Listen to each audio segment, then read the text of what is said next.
Ayan, good morning po mga kabayan, good morning, magandang umaga. Tayo po ay andito sa aming lugar. Kaya mas masarap po mga kababayan, yung ikaw ay laging tumatawag sa Diyos. Maya't maya po mga kababayan, mas masarap po yung lagi mo siyang kakalimutan, lagi mo siyang maalala, hindi kanya pababayaan, hindi kanya bibigyan ng karamdaman. Basta po ang Diyos, lagi natin tatawagan sa araw-araw, maya't maya, minuto, handyan lang po ang Panginoon, hindi tayo niya pababayaan mga kababayan. Kaya po, huwag natin abusuhin ang ating katawan. Iwasan natin ang mga bisyo. Huwag tayo uminom ng alak. Masama po ang alak sa katawan. Kaya lang kwenta po yan mga kababayan. Kaya po ako, hindi ako umiinom ng alak. Kaya yan po ang aking Kaya mas masarap po yung tayo aalagaan natin yung katawan natin. Dahil po ang katawan natin, siya lang po ang ating nag-iisang katawan na magbibigay sa atin ng lakas at ligaya at saya sa ating buhay dito sa ibabaw ng lupa. Kaya mga kababayan ko sa buong mundo, at ako po kahit saan ako mapunta, kahit ako natutulog, bago matulog, tinatawagan ko po ang Panginoon Diyos. Kasi po ang Diyos kahit di natin nakikita, tayo po ay nakikita niya mga kababayan. Di po ba mga kababayan? Kaya po huwag natin abusuhin ang katawan natin, ingatan natin ang ating katawan, at alagaan natin dahil iyan ang para tayo tumagal sa mundo at tayo makapagbigay ng suporta sa mga tao na mga kinakapos ng mga pagkain mga kababayan. Kaya po ako po pagka dumating yung pagpapala sa buhay ko, sabi ko nga po sa inyo yung mga tinutulungan natin at yung hindi pa natin nakikita pa natin ng mga ibang mga tao sa lansangan, susuportahan po natin yun kasi po mga kawawa po talaga mga kababayan. Kamo po sa mga Maynila, nakita po nyo maraming mga tao mga nagugutom sa Pampanga. Kaya po yun po masasabi ko mga kababayan. Kaya tayo lagi tayong tumatawag sa Panginoon Diyos. Kasi po ang Diyos po ay nandyan lang para po yung mga kababayan natin na mga kailangan ng mga tulong, tutulungan natin. Kamukha po yung mga sa may lansangan sa Maynila. Nakita po nyo, dami na rin po natin natulungan doon ng mga kawawang tao. Kaya po tayo nagpala nito, tutulungan po natin yung mga tao mga nangangailangan po ng tulong. Ayan, maraming salamat po sa inyo. Kaya po tayo, yan, dito nagla-live sa amin. Kaya po mga kababayan, tayo po ilalakad din po sa isang araw. At pupunta lang po tayo kay Terea mga kababayan. Kaya ngayon po marami pong tao na nangangailangan po ng tulong. Lalo po yung mga kinakapos ng mga pagkain. Kamukha po sa may pinak, kandaba, mga kubo-kubo. Talaga po sila hirap, nakatirila sila sa gilid ng highway. Nakikita yula sa gilid ng highway, wala po silang sariling lupa. Kaya po sila mga kababayan, kawawa po talaga.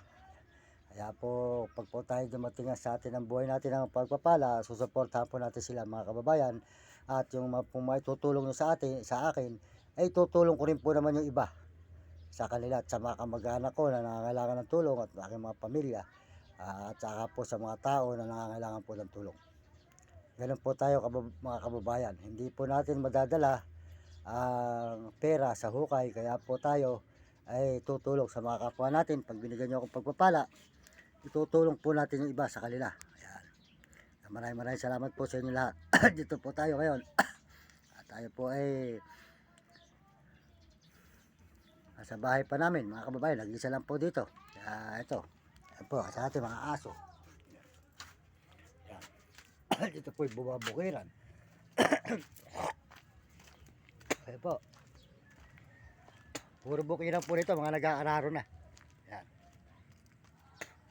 Ibig sabihin po nagkaroon na ng tubig.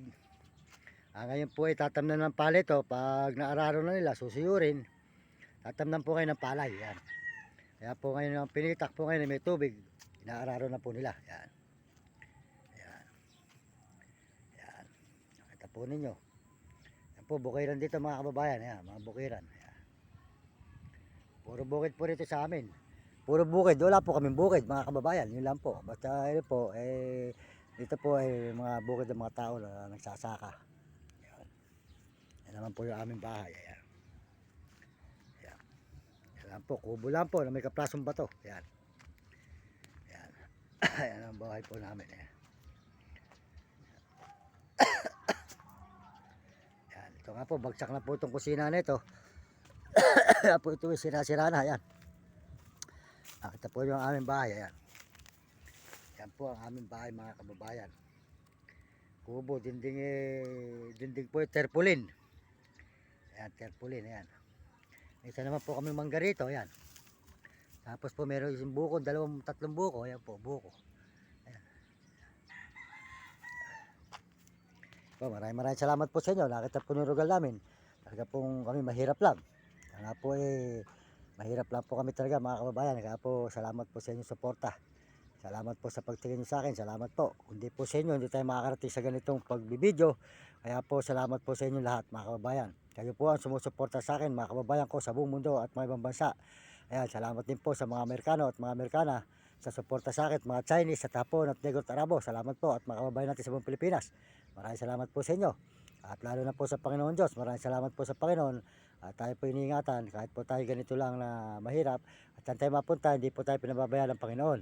Kaya ang Panginoon po, lagi po kong tinatawagan ng Panginoon. Oras-oras, minuto, araw, gabi. Talaga puro Diyos po ang aking tinatawagan sapagkat po ang Panginoon ay hindi kanya pababayaan at bibigyan kanya ng lakas. Basta wag mo lang pong aabusihin ang katawan at aalagaan ang katawan at liwasan ng mga bisyo. Yun. Maraming salamat po sa inyo. Napakabait po ng Panginoon Diyos, mga kababayan. Tingnan po nyo, kahit saan ako napupunta, napapadpad, iniingatan tayo ng Diyos, kahit mga bundok, hindi tayo pinababayaan at Metro Manila. Salamat po.